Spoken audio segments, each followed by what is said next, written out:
Warahmatullahi wabarakatuh.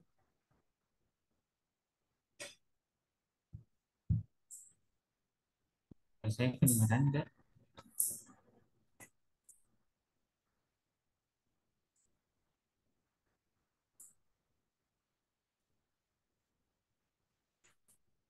Kedengaran, Halo, Pak, tapi kecil. Cile. Iya, Pak.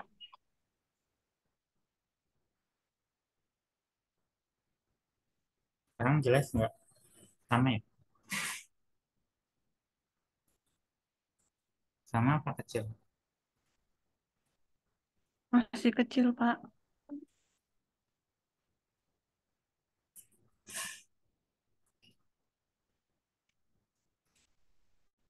Kalau sekarang, Udah, Pak.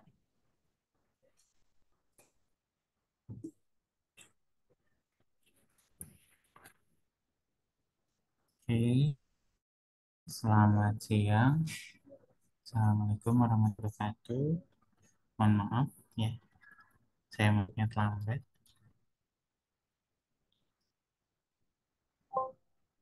Oke, ini adalah materi kita ya. Materi STAU TS yaitu pendahuluan dari metabolisme. Nah, di sini kita harus tahu dulu ya, metabolisme itu apa ya.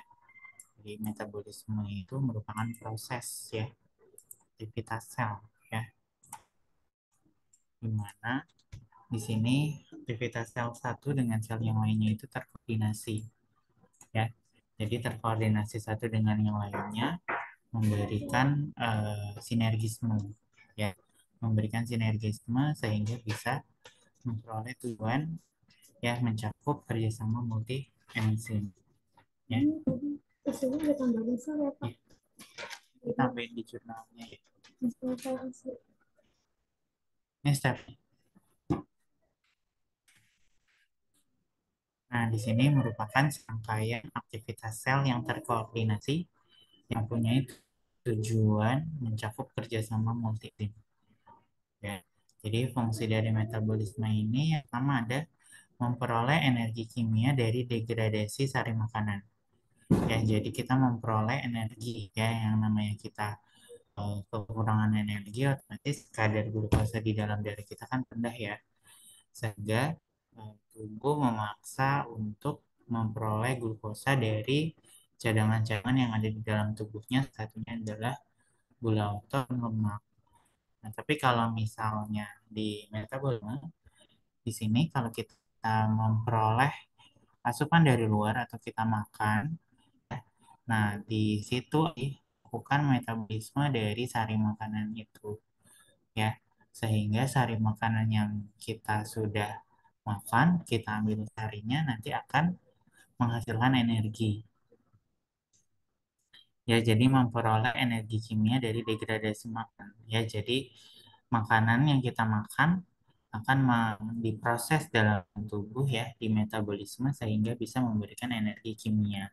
Nah, yang memberikan energi kimia itu adalah degradasi sari makanan. Seperti misalnya kita makan nasi, nah itu kan adalah karbohidrat.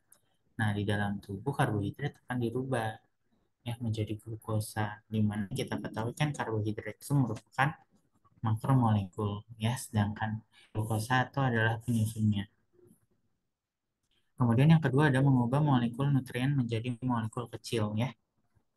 Jadi di sini molekul nutrien ini ya di dirubah ya, yang tadi ya karbohidrat ya disederhanakan menjadi unit penyusunnya ya, yaitu glukosa. Nah, kemudian menggabungkan molekul kecil tersebut menjadi makromolekul protein, asam nukleat, lipid, polisakarid. Nah, kalau di metabolisme bisa dikecilkan ataupun bisa digabungkan sehingga menjadi makromolekul. Kemudian yang keempat ada membentuk dan mendegradasi biomolekul yang diperlukan dalam fungsi khusus. Ya, membentuk dan mendegradasi biomolekul yang diperlukan dalam fungsi khusus. Nah, di sini metabolisme itu terdiri dari tiga ya. Ada katabolisme, yaitu penguraian, di mana di proses penguraian ini nantinya akan menghasilkan energi. Kemudian ada anabolisme ya, atau biosintesis, Di sini dia membutuhkan energi ya dalam reaksinya ya, atau bisa kita ingat ya kalau katabolisme itu penghancuran, kalau anabolisme pembentukan ya, di mana di proses biosintesis ini akan dibentuk suatu produk ya. Produknya ini ya dihasilkan melalui proses yang membutuhkan energi. Kemudian ada amfibolik ya. Di amfibolik ini ya, adalah gabungan antara anabolisme dengan katabolisme ya. Jadi ada gabungan keduanya ya. Di sini metabolisme karbohidrat ya. Ada beberapa di antaranya. Ada glikolisis ya. Jadi glikolisis ini jadi penguraian ya. Penguraian gluconeogenesis ya, bentukan glukosa melalui jalur baru ya. Kemudian glikogenesis ya, pembentukan glikogen ya. Glikogenolysis yaitu adalah penguraian dari glikogen. Nah, kemudian jalur alternatif kosa ya bisa berasal dari HMP-san atau pentosa fosfat pathway. Yang pertama kita bahas glikolisis. Nah, glikolisis ini ya itu ada dua ya, ada yang aerob dan anaerob. Bedanya apa? Kalau aerob dia biosintesis atau proses pemecahan glukosa itu dia membutuhkan oksigen yang terjadi di sitosol, kemudian dilanjutkan di mitokondria untuk proses glikolisis dengan dengan keadaan aerob ya. Jadi dia membutuhkan oksigen, kemudian terjadi di sitosol dan dilanjutkan di mitokondria. Nah, outnya atau produknya itu ya, hasil akhirnya itu adalah asam pirufat misalnya. Dan dioksidasi lebih lanjut menjadi karbon dioksida dan H2. Ya, jadi hasil akhir dari proses glikolisis aerob adalah asam pirufat yang nantinya akan dioksidasi lebih lanjut menjadi CO2 dan H2. Kemudian untuk glikolisis aerob itu juga menghasilkan lebih banyak ATP, yaitu 38 ATP. Kenapa? Karena dia melibatkan fosforilasi oksidatif atau reaksi rantai pernapasan. Makanya yang sering terjadi di proses glikolisis itu ada aerob ini, ya karena hasilnya lebih banyak. Yang kedua ada glikolisis anaerob ya. Di glikolisis anaerob di sini ya dia tidak membutuhkan oksigen dalam proses biosintesis. Terjadi hanya di sitosol, outputnya itu adalah asam laktat. Yang dihasilkan adalah dua kecil. Nah, di sini glukosa penting sebagai sumber energi ya. Di sini glukosa dapat menghasilkan energi dalam bentuk ATP ya bila dioksidasi baik secara aerob maupun anaerob ya. Nah, ATP yang dihasilkan secara aerob itu adalah 38 ya, anaerob adalah 2. Kenapa jauh ya? Karena di prosesnya itu dioksidasi lagi melalui dekarboksilasi oksidatif. Jadi pelepasan gugus karboksil ya. Kemudian diproses lagi dengan siklus Krebs ya. Nah, siklus Krebs ini juga banyak ya zat atau produk dan enzim yang terlibat di dalamnya. Nah, pada oksidasi tersebut ya juga dihasilkan ekivalen reduksi yaitu NADH, FADH ya, di mana nantinya ekivalen reduksi itu akan dioksidasi lagi ya, karena terjadi kenaikan bilox ya di senyawa-senyawa tersebut yang terjadi di rantai pernafasan atau fosforilasi oksidatif. Kemudian dikarboksilasi ini ya, oksidatif menghasilkan NADH per satu molekul pirufat.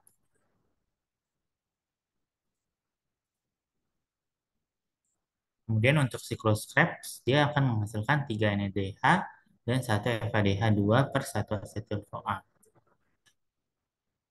Nah, ini adalah proses glikolisis ya.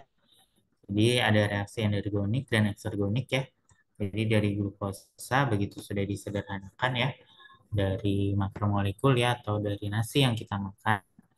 akan disederhanakan menjadi glukosa atau mikromolekul kecil ya.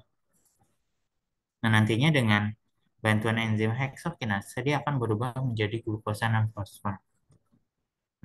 Glukosa fosfat atau G6P ya dibantu oleh enzim fosfoglukosamerase menjadi F6P, fruktosa 6-fosfat ya. Nah, kemudian dari F itu baru dibantu dengan fosfofruktokinase akan menghasilkan fruktosa 16 bis fosfat. Nah, kemudian baru menjadi G3P ya, gliseraldehid 3 fosfat. Nah, ya, dia akan menghasilkan ekivalen produksi yang nantinya akan direduksi kembali ya. Nah, ini dia menghasilkan dua ekivalen produksi ya. Ada NADH, ada NAD plus, NADH plus, H plus. Nah, ini yang akan menjadi pengoksidasinya ya. Setelah itu diproses sehingga menjadi dua piruvat yang berasal dari PEP dengan bantuan enzim piruvat kinase.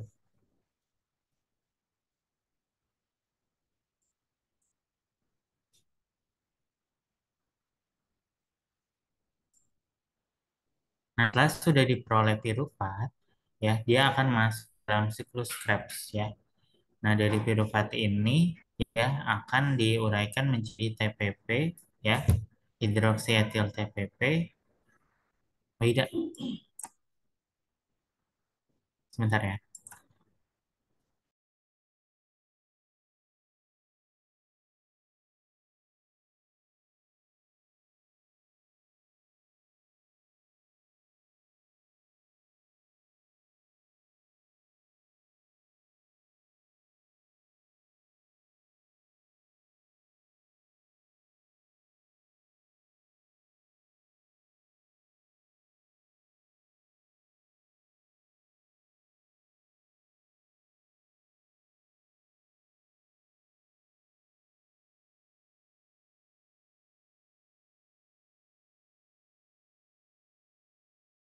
Sama biru teng. Nah, dari sudah diperoleh piruvat. Nah, dari piruvat di sini ya, dengan bantuan enzim piruvat dehidrogenase, jadi akan menjadi hidroksietil TPP. Nah, dari hidroksietil TPP ini, TPP-nya itu akan dilepas ya, dan hidroksietilnya itu akan masuk ke dalam siklus Krebs ya, yang nantinya dia akan membentuk asetil CoA ya. Nah, di sini ada pelepasan CoA dengan subhidril. Nah, yang terikat itu adalah gulu sulfurnya. Hanya itu akan dilepas ya karena terjadi oksidasi. Nah, kemudian akan menjadi dihidrolipoamid ya, kemudian lipoamid ya, begitu terus ya. Nah, di piruvatnya dia akan mengalami reaksi penguraian karbon dioksida dengan bantuan enzim piruvat dehidrogenase dan koenzim TPP. Nantinya di koenzim TPP ini akan menghasilkan satu ekivalen reduksi yaitu NAD. Nah, ini ya ekivalen reduksinya. Nah, siklus Krebs atau asam sitrat ya. Di sini dihasilkan 1 mol ATP, 3 mol ekivalen reduksi, dan 1 mol ekivalen reduksi ya FADH juga. Nantinya akan dioksidasi lagi di rantai penapasan. Makanya kan kalau menggunakan eh, sistem aerob ya, dia dihasilkan lebih banyak karena salah satunya itu akan dioksidasi lagi dengan menggunakan rantai penapasan. Nah, di piruvat ini ya, nanti kan dia sudah membentuk asetil-CoA. Nah, asetil-CoA ini akan bereaksi menjadi sitrat. Nah, sitrat ini akan dirubah menjadi isositrat. Kemudian dari isositrat di sini menjadi alfa ketoglutarat. Nah, di sini hasil sampingnya itu adalah ekivalen reduksi ya sampai ke oksaloasetat ya. Nah, ini terjadi di sitosol kemudian dilanjutkan ke menjadi mitokondria. Nah, di sini hasil akhir dari rantai pernapasan yaitu ATP.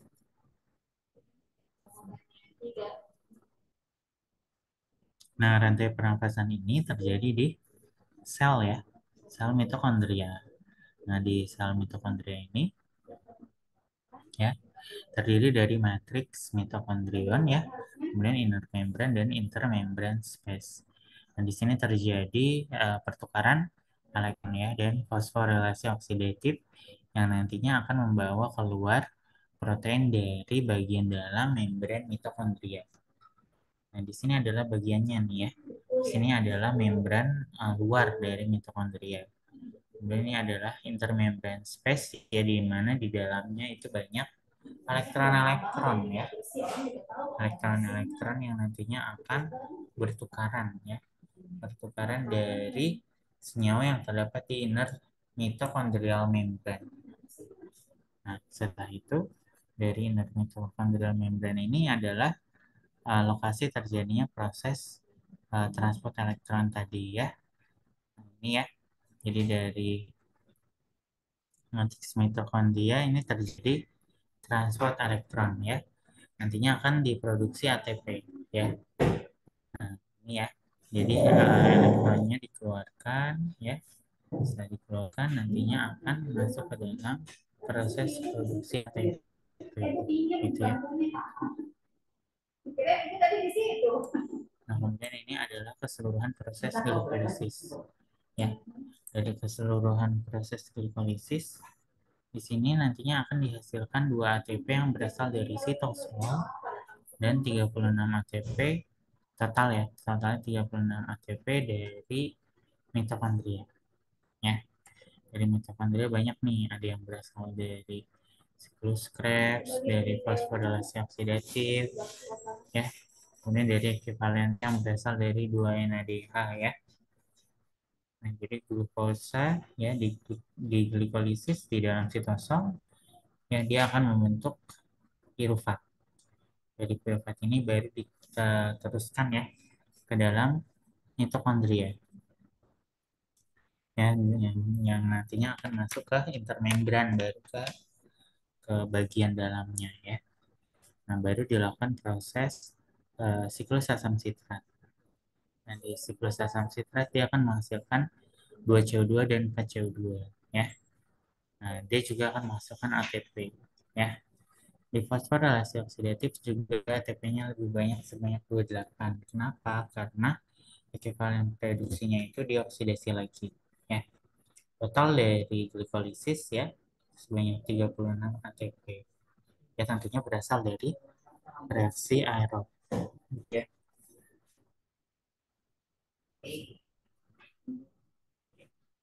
Nah, glikolisis anaerob ini penyebabnya itu tidak masuk ke dalam siklus Krebs ya. Tapi direduksi. Reduksi itu adalah penurunan bilangan oksidasi ya. Berarti laktatnya ini mengalami penurunan bilangan oksidasi ya. Nah, di sini ya contohnya itu pada fermentasi asam laktat.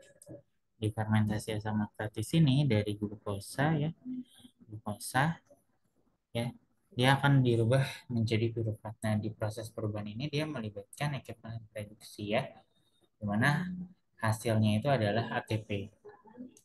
Nah, dari 2 pirufat ini ya, nanti ekvivalent reduksinya itu mereduksi senyawa lain yang nantinya akan menjadi 2 laktat. Seperti itu. Nah, kemudian di sini ada perbedaan hasil akhir dari proses glikolisis ya. Jadi contohnya itu di fermentasi alkohol ya, terjadi pada mikroorganisme.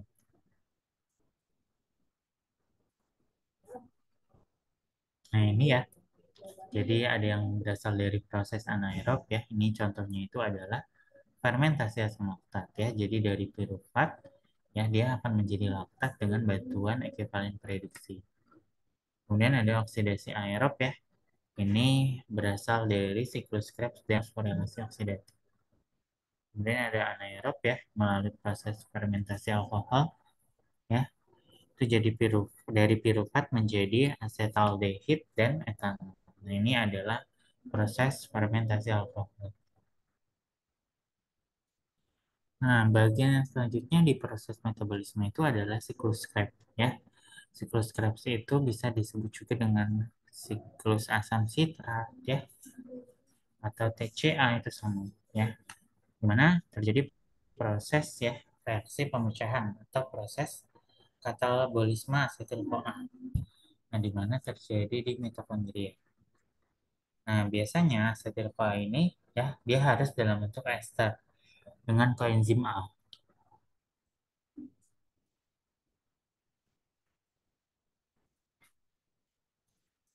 Nah, selama siklus Krebs berlangsung, nantinya akan dibebaskan banyak ekivalen reduksi ya. Yang terbentuk itu adalah NADH dengan H+ dan FADH. Ini adalah proses siklus Krebs ya, jadi piruvat ya, masuk ke dalam siklus ya, dirubah menjadi asetil-CoA ya, dengan bantuan enzim dia akan menjadi sitrat, isositrat, dan alfa ketoglutarate. Nah, setelah itu ditambahkan gugus subhidril ya, menjadi suksinil. Ya, setelah itu menjadi suksinat sampai ke oksaloasetat. Nah, di sini ada ATP dan ekivalen reduksi ya, di mana ATP dan ekivalen reduksi ini dihasilkan pada beberapa tahap. Di antaranya itu yaitu tahap pertama itu adalah tahap isositrat. Ya, direaksikan dia akan menjadi alfa ketoglutarat ya. Nah, proses pembebasannya itu adalah satu ekivalen reduksi. Kemudian ada tahap alfa ketoglutarat ya. Ini adalah suksinil CoA dibebaskan menjadi satu. Kemudian ada suksinil CoA-nya itu nanti akan dibebaskan satu ATP menjadi suksinat. Nah, dari suksinat baru menjadi fumarat, fumarat nantinya akan dirubah menjadi malat, baru menjadi oksaloasetat.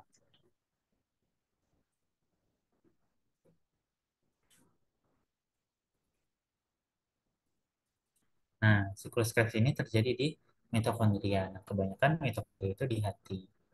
Nah, karena itu organ hati itu tidak boleh mengalami kerusakan atau terpapar virus ya, terpapar virus hepatitis ya, atau karena makanan minuman yang tidak bersih. Nah, itu berpengaruh pada proses pembentukan ATP. Nah, ini adalah sel yang terjadi di sel hewan ya. Dia juga punya nukleus dan sitosol ya. Dia juga punya matriks mitokondria. Nah, di hewan itu ya, dari asetil CoA sama ya kurang lebih ya. Berubah menjadi sitrat ya. Masuk ke siklus asam sitrat baru masuk ke dalam oksaloasetat. Nantinya dia akan membentuk FAD, FADH, dan NADH.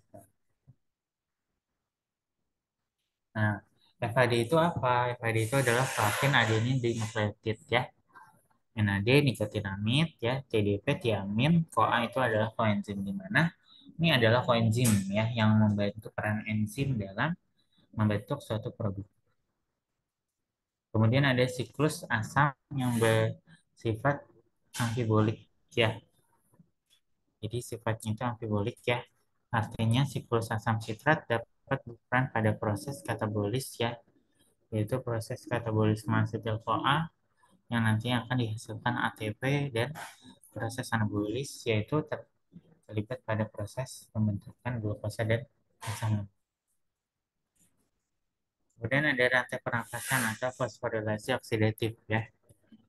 Nah, di sini ya, di proses ini ya terjadi aliran elektron dari senyawa ya, di mana dia punya potensial redox ya. Jadi semua senyawa kimia itu umumnya punya potensial redox ya yang lebih rendah. Itu yaitu NADH+, H+, dan ubiquinol. Nantinya O2-nya itu akan menghasilkan potensial redox yang lebih tinggi. Kemudian ada reaksi dalam rantai pernafasan yang nantinya akan bersifat eksergonik ya, atau mengeluarkan energi. Kemudian ada sel ya, diantaranya mitokondria yang di sini perannya banyak ya. Salah satunya itu adalah untuk rantai pernafasan.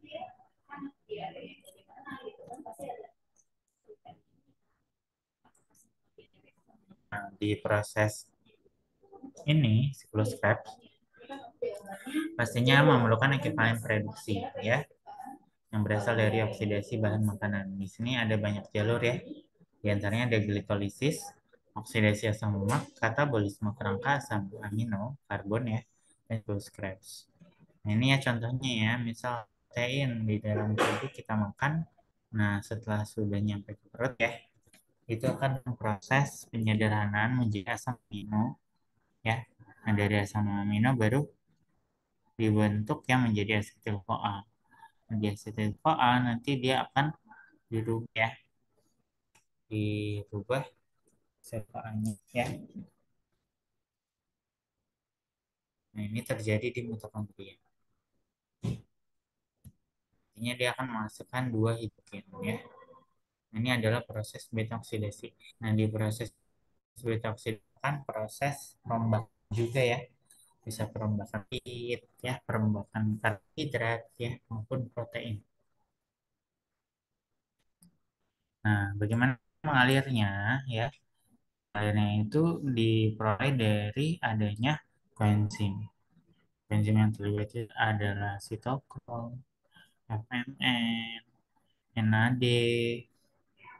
Ini semua adalah koenzim dari ekvivalent reduksi yang ada di siklus Krebs. Nah, di manakah proses fosforilasi oksidatif yang tadi yang terjadinya itu adalah di mitokondria. Ya, nah ini ya. Jadi mitokondria ini ya ada bagian under membrane, intermembrane space, sama matriks yang ini ya, yang poin B yang menjadi uh, pengganti atau yang bereaksi. Ya, membran mitokondria ada luar dan ya juga dikenal dengan powerhouse ya mitokondria itu karena produk energi atau ATP. Prosesnya adalah fosforilasi oksidatif.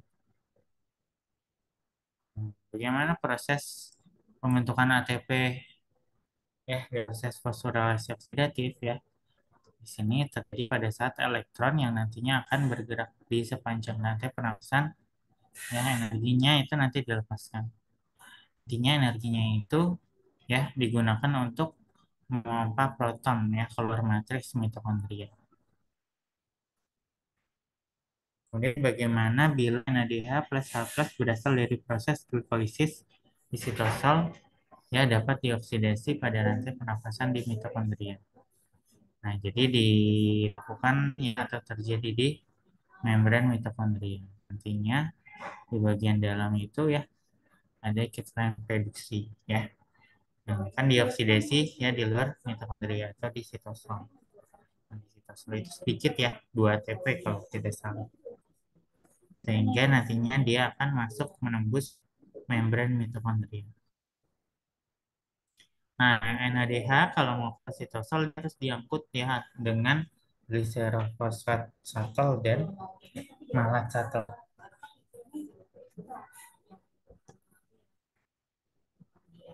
Nah, ini ya, ini adalah rasio yang terjadi ya. Nah, di sini ya ekivalen reduksi atau elektron nantinya akan masuk ke dalam rantai pernapasan. Ini akan masuk ya ke dalam pernapasan. Ini terjadi ada satu, 2 sampai 3. Nantinya akan dihasilkan 3 mol ya di setiap prosesnya atau reaksinya. Ya. Jadi ada set satu, set 2, set 3. Nah, di sini akan yang berubah ya.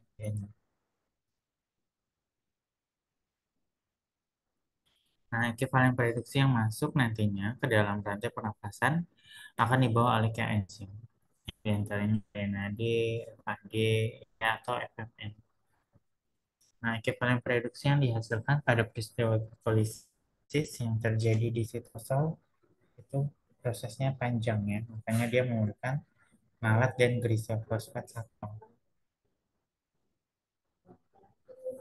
Nah, malat ini ya itu prinsipnya itu ya dari sitosol sampai ke mitokondria itu dilakukan proses pembentukan. Ya. Nah, ini ya, ini dari sitosol dan mitokondria. Dan di sini intermembran. Nah, jadi itu sudah terbentuk dari Ini dari bagian mitokondria. Ya, dia dibantu menjadi sel asetat, baru dirubah menjadi malat. Nah, dari malat ini akan direaksikan lagi menjadi oksaloasetat dengan bantuan malat dehidrogenase. Baru ditambahkan dengan enzim transkinase ya, membentuk alfa kilokron. Nah, kemudian yang selanjutnya ada glycerol-fosfat shuttle. Ya, di glycerol-fosfat shuttle di sini ya ditransfer dari sitosol dalam AD ya, hanya 1 ATP per molekul NAD. Ya, pesannya tadi ya. Nah, ini respiratory chain ya. Jadi ini adalah respiratory chain yang diperoleh dari kevalen produksi. Oke, sampai sini ada pertanyaan? Silakan dipresentasikan untuk presentasi.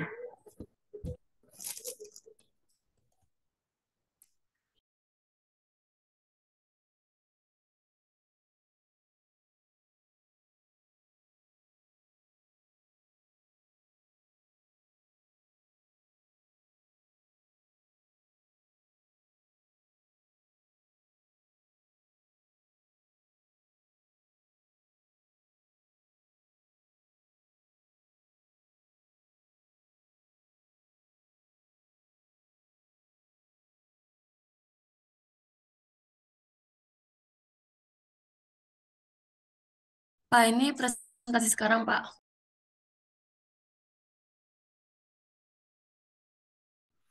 Iya, sekarang di share screen. Izin share screen ya, Pak.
Sudah terlihat belum? Udah. Sudah, Kak. Oke, izin mulai ya Pak. Ya, Assalamualaikum warahmatullahi wabarakatuh. Selamat siang semuanya. Kami dari kelompok satu Ya, mempresentasikan tentang katabolisme karbohidrat yang terdiri dari saya sendiri, Anissa Rahma Priyani, dan teman saya, Kak Sarah Permata dan Kak Florita.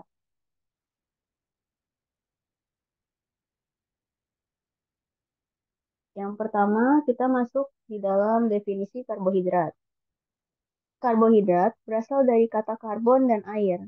Secara sederhana, karbohidrat didefinisikan sebagai polimer gula. Karbohidrat yang paling sederhana adalah aldehid, yang biasa disebut juga dengan polihidroksialdehid atau aldosa, atau berupa keton yang disebut juga polihidroksiketon atau ketosa. Karbohidrat terdiri atas atom C, H, dan O. Adapun rumus umum dari karbohidrat adalah CnH2O atau CnH2nON.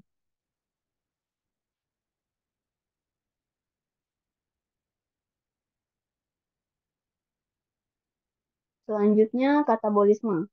Katabolisme sendiri adalah proses pemecahan molekul yang besar dan kompleks menjadi molekul yang sederhana, disertai dengan pelepasan energi. Contoh katabolisme adalah respirasi aerob dan respirasi anaerob atau fermentasi. Respirasi aerob sendiri memerlukan oksigen dalam prosesnya, sedangkan respirasi anaerob tidak memerlukan oksigen dalam prosesnya. Reaksi untuk respirasi aerob sendiri yaitu C6H12O6 ditambah 6O2 menjadi 6CO2 ditambah 6H2O.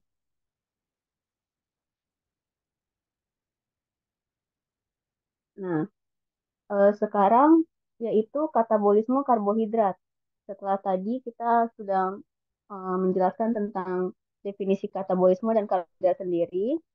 Di sini katabolisme karbohidrat memiliki arti yaitu secara sederhana merupakan proses pemecahan gula atau glukosa.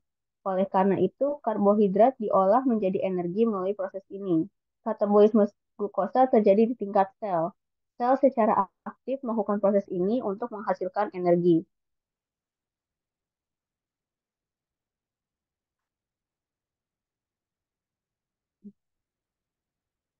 Selanjutnya adalah karbohidrat sederhana. Yang pertama ada monosakarida atau C6H12O6 yang merupakan jenis karbohidrat sederhana yang memiliki yang terdiri dari satu gugus cincin.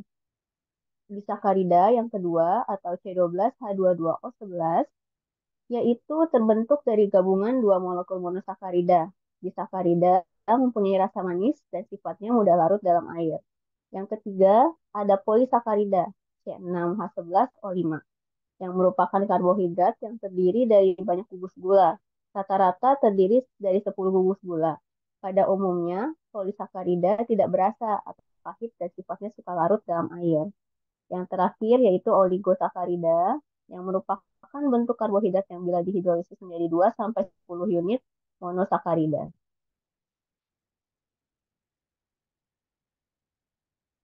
Setelah tadi karbohidrat sederhana, selanjutnya adalah karbohidrat kompleks, yang merupakan karbohidrat yang terbentuk hampir lebih dari 20.000 unit molekul monosakarida, terutama glukosa. Di dalam ilmu gizi sendiri, jenis karbohidrat kompleks yang merupakan sumber utama bahan makanan yang umumnya dikonsumsi oleh manusia adalah pati atau starch.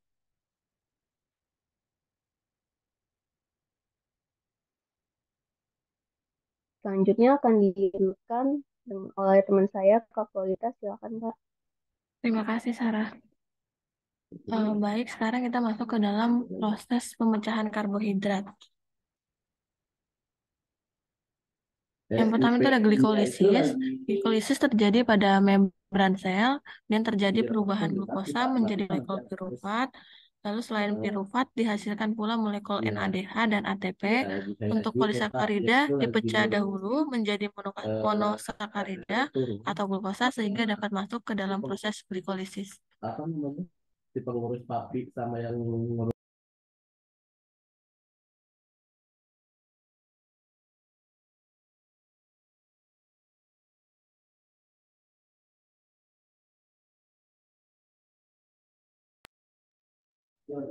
Lanjut, Kak Sarah.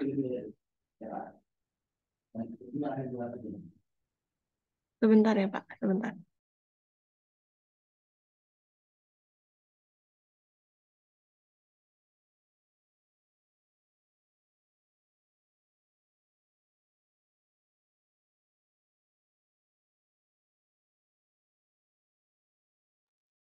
Kemudian oksidasi pirufat. Oksidasi pirufat ini terjadi di mitokondria. Lalu asam pirufat mengalami proses lebih lanjut menjadi asetil-CoA, kemudian menghasilkan NADH dan CO2. Siklus Krebs. Siklus Krebs ini terjadi asetil-CoA kemudian mengalami beberapa proses lagi di siklus Krebs menghasilkan NADH, FADH2 dan ATP. Siklus Krebs terjadi di mitokondria.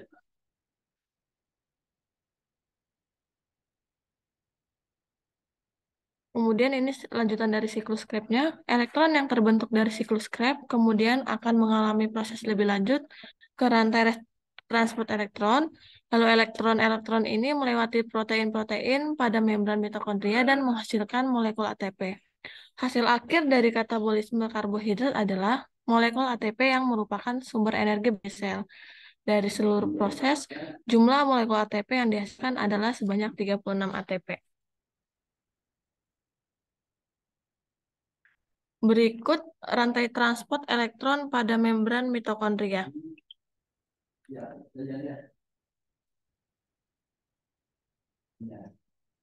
Jadi yang pertama itu elektronnya dipanen dan dibawa ke sistem transportasi. Kemudian elektron menyediakan energi untuk memompa proton di seberang selaput, lalu oksigen bergabung dengan proton membentuk protein, dan yang terakhir proton berdifusi kembali mendorong sintesis dari ATP. Berikut jumlah molekul ATP.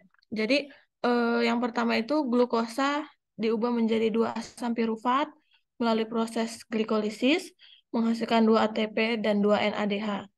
2 ATP yang dihasilkan tersebut merupakan hasil dari fosforilisasi tingkat substrat sehingga tidak perlu masuk fosforilasi oksidatif, melainkan langsung masuk ke dalam gudang ATP sehingga jumlah 2 ATP. Sedangkan 2 NADH tersebut karena hasil glikolisis ada di membran sel. Untuk diubah menjadi ATP, maka harus dibawa ke mitokondria melalui mekanisme shuttle. Jika melalui shuttle gliserol 3 fosfat, maka menghasilkan 4 ATP. Jika melalui shuttle malat, menghasilkan 6 ATP. 2 asam pirufat diubah menjadi 2 asetil-CoA melalui proses dekarboksilasi oksidatif menghasilkan bentuk energi lain dari ATP, yaitu 2 NADH. Untuk menghasilkan energi, 2 NADH yang dihasilkan tersebut harus diubah menjadi ATP melalui proses fosforilisasi oksidatif menggunakan sistem transport elektron. 2 NADH ini sudah berada dalam matriks mitokondria sehingga tidak perlu lagi menggunakan mekanisme shuttle. Maka energi yang dihasilkan adalah 6 ATP. Gugus asetil dari 2 asetil-CoA kemudian masuk ke dalam siklus Krebs menghasilkan 6 NADH, 2 FADH2 dan 2 ATP. Untuk menghasilkan energi, 6 NADH yang dihasilkan tersebut harus diubah menjadi ATP. Karena sudah berada dalam matriks mitokondria, maka tidak perlu melalui mekanisme shuttle, melainkan langsung ke proses fosforilasi oksidatif menggunakan sistem transport elektron, menghasilkan 18 ATP. 2 FADH yang dihasilkan harus diubah menjadi ATP, dan karena sudah berada dalam matriks mitokondria, maka tidak perlu melalui mekanisme shuttle, melainkan langsung masuk melalui proses fosforilisasi oksidatif. Gunakan transport elektron menghasilkan 4 ATP. 2 ATP yang dihasilkan tersebut menghasilkan hasil dari fosforilisasi tingkat substrat, maka tidak perlu melalui proses fosforilisasi oksidatif, melainkan masuk ke dalam gudang ATP sehingga jumlahnya tetap 2 ATP. Jadi jumlah ATP yang dihasilkan adalah 36 ATP. Selanjutnya akan dilanjutkan oleh Kak Sarah. Baik, untuk selanjutnya pembahasannya adalah metabolisme glukosa darah. Di sini pada tahap pertama kita ada glikogenesis. Nah, dalam proses metabolisme karbohidrat itu, pemecahan glukosa menjadi asam pirufat disebut glikogenesis. Jadi, glikogenesis itu adalah pemecahan glukosa menjadi asam pirufat. Nah, nanti asam piruvatnya itu akan dioksidasi menjadi asetil-CoA yang kemudian akan masuk ke rangkaian siklus asam sitrat untuk diubah menjadi energi dalam bentuk ATP yang sudah dijelaskan sama Flo sebelumnya. Terus, jadi bisa dikatakan glikogenesis ini merupakan proses anabolik yang dalam membentuk glikogen untuk menyimpan glukosa ketika kadar glukosa dalam darah tinggi seperti saat sudah makan. Nah, di sini penjelasannya, bentar. Glikogenesis adalah pembentukan glikogen dari glukosa. Nah, peningkatan kadar glukosa dalam darah yang terjadi misalnya seperti yang disebutkan sebelumnya beberapa saat setelah makan, yang menyebabkan pankreas mensekresikan hormon insulin yang menstimulasi penyimpanan glukosa dalam bentuk glikogen di dalam hati dan otot. Nah, hormon insulin tadi akan menstimulasi enzim glikogen sintase untuk memulai proses glikogenesis, yaitu tahap kedua. Berikut gambaran dari jalur tahapan glikogenesis. Nah, yang kedua adalah glikogenolisis. Glikogenolisis sendiri itu Setelah kan pemecahan glikogen itu terlebih dulu kan dipecah supaya dapat glukosa sebagai energi, yang mana glikogenesis itu terjadi di dalam jalur yang berbeda dengan bantuan enzim fosforilase. Kemudian fosfat anorganik akan melepaskan sisa glukosa untuk mendapatkan D-glukosa fosfat. Di sini glikogenosis sendiri merupakan proses pemecahan molekul glikogen menjadi glukosa. Apabila tubuh dalam keadaan lapar dan tidak ada asupan makanan, maka kadar glukosa dalam darah akan menurun. Glukosa diperoleh tadi dari pemecahan glikogen menjadi glukosa seperti yang disebut sebelumnya, yang kemudian digunakan untuk memproduksi energi. Sehingga dapat diartikan bahwa proses glikogenolisis adalah suatu proses pemecahan yang tergantung dari proses apa yang mempengaruhinya. Molekul glikogen dapat menjadi lebih kecil atau bahkan lebih besar, namun sangat jarang terjadi apabila molekul tersebut dapat dipecah dengan sempurna. Tuh, misalkan ketika kita lagi makan, hati itu bisa menarik simpanan glikogen yang ada untuk membuat glukosa dalam darah atau bekerja sama dengan ginjal dapat mengkonversi metabolit non hidrat. Contohnya itu laktat, asam amino, gliserol, dan glukosa. Yang terakhir adalah gluconeogenesis. Di sini gluconeogenesis adalah proses sintesis atau pembentukan glukosa dari sumber bukan karbohidrat. Nah, proses gluconeogenesis itu dapat terjadi apabila terdapat sumber karbohidrat yang sudah tidak lagi tersedia, sehingga tubuh akan menggunakan lemak sebagai sumber energi. Kemudian, apabila lemak di dalam tubuh juga sudah tidak tersedia, maka proses pemecahan protein akan terjadi. Molekul yang umum sebagai bahan baku glukosa adalah asam pirufat. Namun, oksaloasetat dan dihidroksiaseton fosfat dapat juga menjalani proses gluconeogenesis. Gluconeogenesis terjadi terutama dalam hati dan dalam jumlah sedikit terjadi pada korteks ginjal. Dapat pula diartikan bahwa gluconeogenesis merupakan suatu lintasan metabolisme yang dapat dimanfaatkan tubuh untuk menjaga kadar glukosa dalam darah tetap seimbang selain dengan glikogenolisis. Gluconeogenesis sangat sedikit terjadi di otak, otot rangka, otot jantung, dan beberapa jaringan lainnya. Gluconeogenesis terjadi pada organ-organ yang membutuhkan glukosa dalam jumlah yang banyak. Gluconeogenesis terjadi di hati, seperti yang disebutkan sebelumnya.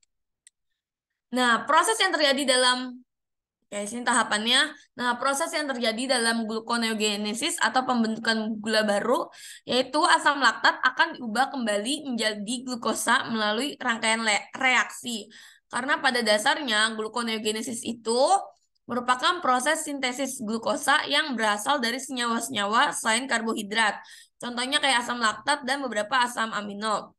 Walaupun si proses gluconeogenesis ini bukan proses sintesis glukosa, tapi bukan juga suatu kebalikan dari proses glikolisis. Karena tahap reaksi glikolisis terdapat 3 tahap yang tidak reversibel, yang mana dapat diartikan dalam prosesnya memerlukan enzim lain untuk kebalikannya. Nah, dengan ketiga tahap reaksi tadi yang tidak reversibel, menyebabkan proses gluconeogenesis dapat berlangsung melalui tahap reaksi lain, seperti fosfoenolpirufat dan yang akan dibentuk dari asam pirufat dengan pembentukan asam oksaloasetat. Sekian penjelasan dari kelompok kami. Ada yang ingin bertanya?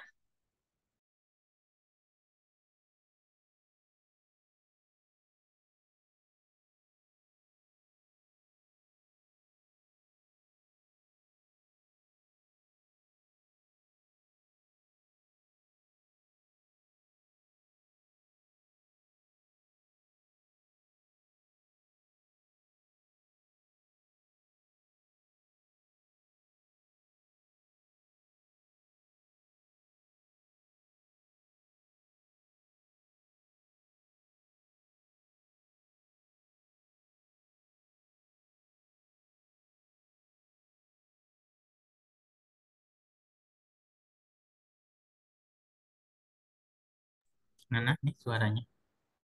Nggak kedengeran. Udah selesai. Pak. Oh, di stop share dulu aja. Share screen lagi. Belum selesai kan ya? Soalnya saya dari tadi merhatiin. Udah, Pak. Oh, udah. Udah. Coba lihat. Bentar.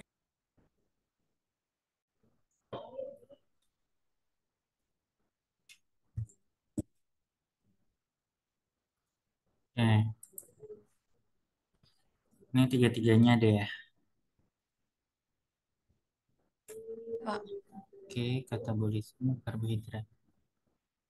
Ada semua ya, Nisa, Sarah, Florita beda ya. Oke, next. Silakan disiapkan untuk mencatat ya masukan-masukannya.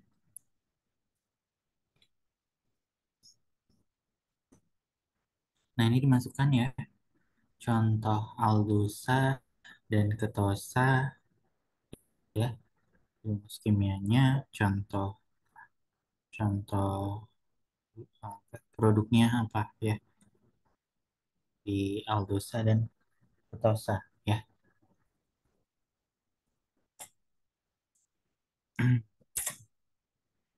Oke, nah ini adalah definisi respirasi aerob anaerob. Nah, di situ kan apa bedanya hanya oksigen sama tidak ada oksigen ya, aerob dan anaerob. Nah, ini bisa ditambahkan ya, produknya apa, contoh reaksinya apa ya, ditambahkan ya untuk respirasi aerob maupun anaerob. Oke, next.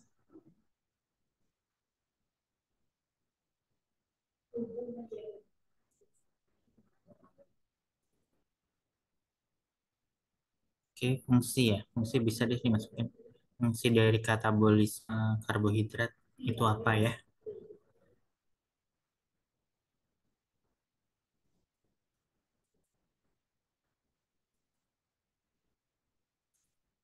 Nah, ini disertakan ya masing-masing satu contoh produk monosakarid, disakarid, sama rumus bangunnya, rumus bangun kimianya.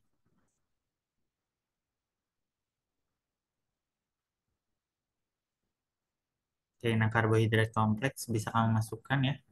Contohnya itu adalah starch, tapi di awal kan ada yang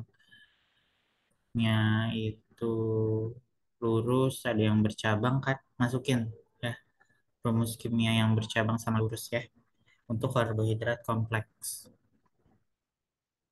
Oke, next. Nah, ini proses pemecahannya ya, ada glikolisis. Oke, next. Next. Oke, ada tiga ya, next. Nah, sebelumnya glikolisis. Nah, di glikolisis ditambahkan ya penjabarannya ya. Apakah ekvilibrim reduksinya, bagaimana reaksinya, narasi dari reaksi biosintesis karbohidrat ya dengan glikolisis. Tambahkan narasi atau penjabarannya. Next. Oksidasi piruvat juga sama. Tambahkan penjabaran dari biosintesis karbohidrat. Next. Dengan siklus Krebs. Tambahkan enzim peran ya di siklus Krebs. Banyak tuh. Saya belum ada lihat enzim ya.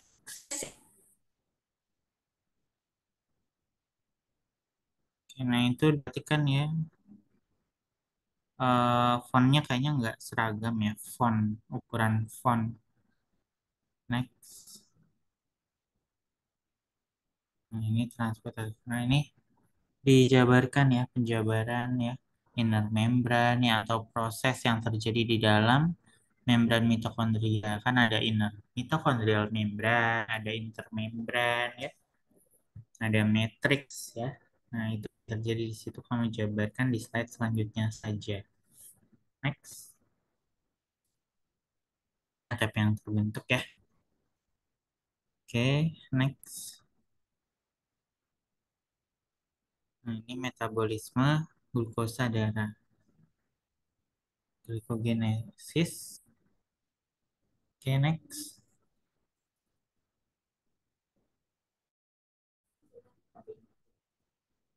Nah, ini adalah jalur proses ya, glikogenesis. Nanti kamu bisa tambahkan ya narasinya. Narasi dari glikogenesis. Next. Glikogenolisis juga sama ya.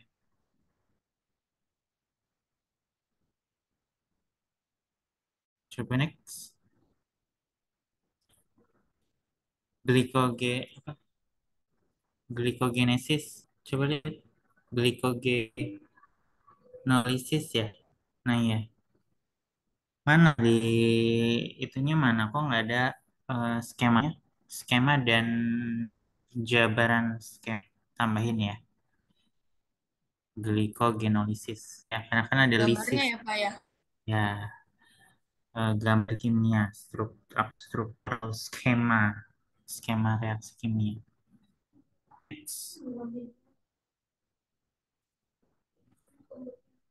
Gluconeogenesis, coba next.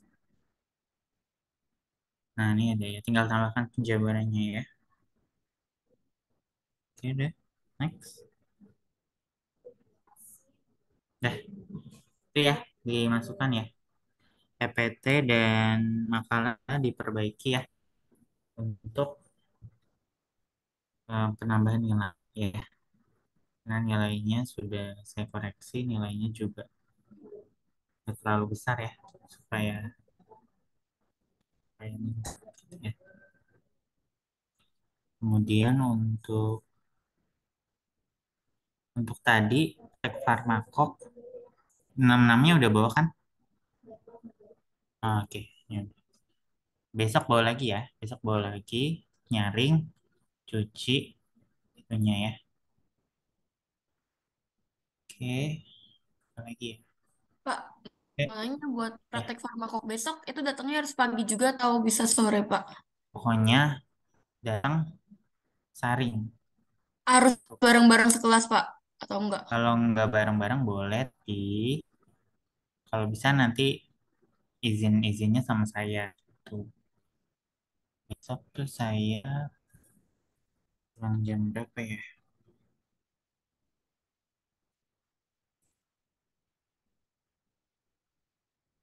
Besok saya, oh iya, besok saya ada kok sore, ada praktek stel S1. Jadi nggak apa-apa kayak tadi aja. Terus yang pagi juga boleh. Pokoknya besok nggak terlalu banyak, cuma nyaring. Nanti labunya disimpan di tempat yang aman. Satu kelas ya. Dideketin aja semua sekelas. Nyaring kan paling berapa menit ya. Sekalian nyuci elemer dengan tutupnya supaya kelas lain bisa. Nah itu dikocok. Ya, udah sih itu ya untuk praktek. Untuk Selasa sama Rabu. Berarti Selasa nih udah ya. Kemudian reagen nitri lagi dibuat ya. Ya udah itu aja ya. Kemudian sampai sini ada pertanyaan nggak? Saya absen dulu.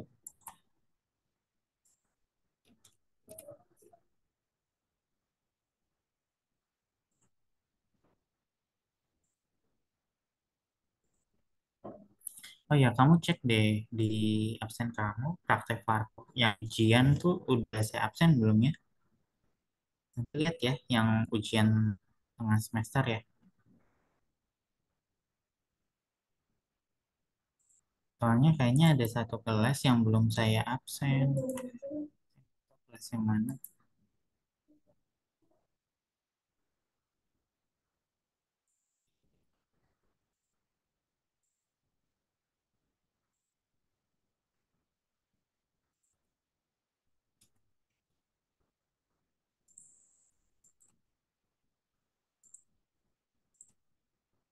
Ya, Sarah ada. Sarah Fauzia, Hadir, Pak. Silvi, Hadir, Pak.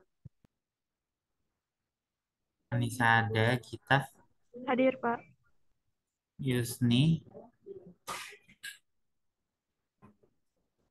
Yusni, nah, Hadir, Pak. Roida, Hadir, Pak. Roida ada, Hadir, Pak. Florita, Hadir, Pak. Florita ada, Putri Lestari, Hadir, Pak. Riza, Hadir, Pak. Marta, Hadir, Pak. Zahira ada ya, Salsa, Hadir, Pak. Anda, Hadir, Bapak. Siti Fatimah, Hadir, Pak. Abdul, Hadir. Anita, Hadir, Pak. Dora. Hadir, Pak. Pak, mau nanya Pak, yang lapor kognosi kan ada disuruh itu jurnal ya Pak. Itu dicantumin jurnalnya Pak. Iya, di print. Terus yang belum diisi itu pertemuan 2, 3, 4 tuh yang saya komen diisi dulu. Baru ntar saya tandin ya buat nambah nilai. Iya, Pak. Jadi kalau Florid ada yang nanya komennya apa, kasih tau aja Flo. Soalnya panjang kan saya mau nulis berkali-kali. Oke, kalau sudah nanti langsung ya mata kuliah Bunia ya. Oke, langsung masuk ke link Zoom-nya. Ya, nanti tinggal nunggu aja Bunianya ya. Kemudian untuk Rabu ya. Oh ya, Kamis kasih ya list yang datang Selasa sama Rabu ya. Biar nanti saya catat siapa aja. Ya, Ya Pak. oke. Kalau sudah, terima kasih ya untuk kuliah hari ini. Ya, silakan diperbaiki PPT dan makalahnya. Minggu depan kita materi selanjutnya ya. Selamat siang. Wassalamualaikum warahmatullahi wabarakatuh. Waalaikumsalam. Terima kasih Pak. Terima kasih ya. Terima kasih.